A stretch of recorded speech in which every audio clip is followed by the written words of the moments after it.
Bon, qu'on m'explique, pourquoi Goku est-il considéré comme étant le pire des darons? Je comprends pas. À la limite, tu m'aurais dit Jin dans Gon Hunter x Hunter, je t'aurais dit oui, mais même là, je suis pas vraiment d'accord avec toi parce que Jin sait pourquoi il a fait subir à Gon ce qu'il a fait subir. Bon, on est là pour parler de Goku dans cette vidéo. Déjà, pourquoi c'est le pire daron à le manga? On va prendre ce qui revient le plus dans les bouches de chacun et chacune.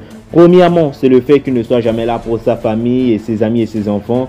Son absence, mais aussi de par le manque d'amour et d'affection dont il fait preuve à leur égard. Mais aussi, alors là, celle-là, c'est la plus connue. Goku qui envoie Gohan contre Cell. Et c'est là exactement où la haine a commencé à apparaître. Et c'est à partir de là où vous vous êtes fait avoir par le maître Toriyama Sensei et les studios Toei Animation. Bon, on va y aller petit à petit, étape par étape. Commençons par son absence. Il n'est pas absent H24 le Goku. Et même quand il est absent, c'est justifié. Vas-y, cite-moi un seul moment dans Z où Goku est absent volontairement ou alors il est absent quand on a vraiment besoin de lui. Bah voilà, tu peux pas me répondre. Qu'est-ce que tu peux me répondre là? Même ces absences sont justifiées. Sur Namek, pendant que Gohan, Bulma et Kuririn risquaient leur vie, Goku n'était pas là car il était hospitalisé après les événements de l'arc Saiyan. Pendant l'arc des ténèbres, ou Garlic Junior si tu préfères, je te rappelle que le type n'était pas là car il était chez les Yadrats. Pendant l'arc Jinjo Ningen humain artificiel, il n'était pas là car il était dans un état critique avec sa maladie du cœur, la maladie cardiaque qu'il avait. Et il ne pouvait donc pas se lever de son lit. Puis vint l'arc Buu, où je le rappelle, Goku était dans un autre monde. Mais malgré ça, il a quand même fait son mieux pour nous donner un coup de main. Et je le rappelle aussi, mais Goku voulait laisser place à la nouvelle génération, pour qu'il puisse se débrouiller face aux futures menaces dans le futur, sans pour autant compter sur lui à tout moment pour défendre la Terre et les siens. C'était donc non seulement un passage de flambeau, mais on a aussi pu démontrer de par des faits avérés que ce n'était pas tout le temps de la faute de Goku s'il n'était pas là. Alors attention, j'ai bien dit tout le temps, car je sais que vous savez que des fois c'est de sa faute. Ensuite, le manque d'amour et d'affection. Bon déjà, si vous voulez vous attaquer à quelqu'un, attaquez-vous à Maître Toriyama Sensei. Car il a dit à plusieurs reprises qu'il n'était pas propre pour écrire de la romance ou encore des histoires touchantes ou émouvantes. D'où le fait qu'il n'y a rien. Ok? Mais jusqu'à dire qu'il n'y a pas de preuve d'amour venant de Goku, arrêtez. Dans l'épisode 28 de la série Z, Dragon Ball Z si tu préfères, Nappa allait en finir avec Gohan, mais il est sauvé in extremis par Goku. Tu penses vraiment qu'il allait le sauver, s'il ne l'aimait pas? De surcroît, c'est son fils. Et même en ayant vu les bleus sous le corps de Gohan, il s'énervera contre les Saiyajins, même si aussi c'est dû au fait que la Z-Team s'était fait rétamer à l'époque. Un arc plus tard, sur la planète Namek, il avait fait le vœu d'envoyer tout le monde sur Terre à l'exception de Freezer et lui. Il avait tout d'abord pensé à la survie de son fils et de ses amis, en les envoyant sur Terre pour ensuite subvenir à son besoin Saiyan d'affronter plus fort que lui, en restant sur la planète Namek prête à exploser. Ou même des années plus tard au Tenkaichi Budokai, au moment où il retrouve ses amis sur Terre, avec le sourire qu'il arbore. Franchement, avec sa tête de débile et son sourire d'imbécile comme dirait Vegeta, avec ça, tu penses vraiment qu'il n'est pas heureux de les voir, tu penses vraiment quand il prend Goten dans ses bras. Pareil, que ce soit au Tenkaichi Budokai, même lorsque son temps sur Terre s'écoule, avant de retourner dans l'autre monde, il prend Goten dans ses bras. Tu penses vraiment qu'il aurait pris la peine de le soulever si voilà, c'est une marque d'amour quand même.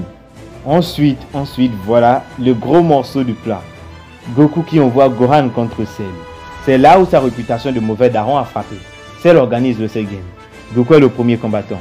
Après moult tentatives pour le vaincre, et avec un combat très savoureux, d'ailleurs on en reparlera, Goku abandonne suite à ses blessures et à sa fatigue. Et dit qu'il va désigner quelqu'un de bien plus fort de lui et de plus performant pour vaincre Cell.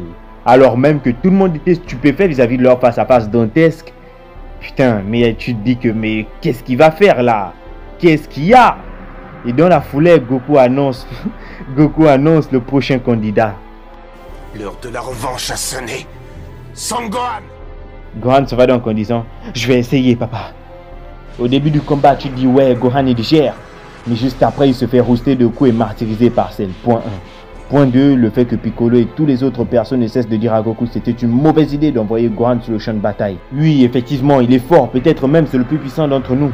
Mais ce n'est pas un guerrier de son pur Saiyajin comme toi, au contraire.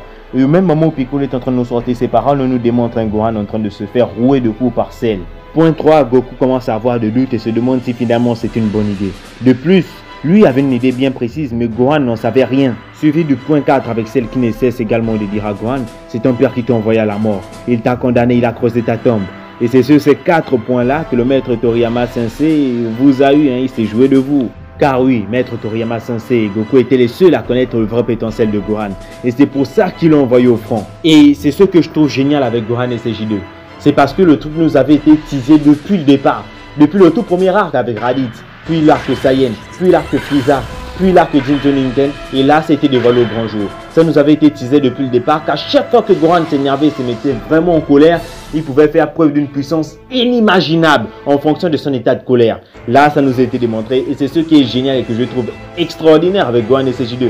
Ça n'a pas été sorti de nulle part, ça nous avait été teasé depuis le départ et enfin le voilà, c'était juste extraordinaire. Et Goku le savait depuis le départ. 1. C'est son père. 2. Il a vu se développer. 3. Il était là à certains moments où Gohan a pété un câble et a vu sa force de combat s'augmenter exponentiellement. Ensuite, 4. Il s'entraînait avec lui dans la salle d'esprit et du temps. Quoi de mieux pour connaître les capacités de son fils? C'est juste ça en fait. Et c'est pour ça qu'en sortant de la salle d'esprit et du temps, il a dit à Gohan, on va se reposer 3 jours. Puis on va s'entraîner 3 jours. Puis les 3 autres jours, on va se reposer.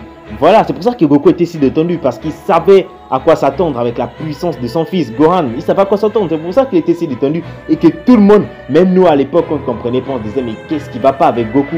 Pourquoi est-ce qu'il est si détendu? Voilà, maintenant vous savez tout. Ce n'est pas un mauvais père, mais ce n'est pas un père exemplaire non plus. Et comme l'a souligné un de nos braves Dragon Ballers de la chaîne, Rekatefix, bon là je déforme le nom, mais il connaît. Il dit, et je le cite, Goku est un père qui aime sa famille, mais qui n'en fait pas de ça sa priorité au même titre que Vegeta. Et c'est vrai en plus parce que, bon, là on va s'étendre un peu dans Dragon Ball Super, mais vous avez vu, dès le début de Dragon Ball Super, Vegeta il était sorti avec Bulma et Trunks.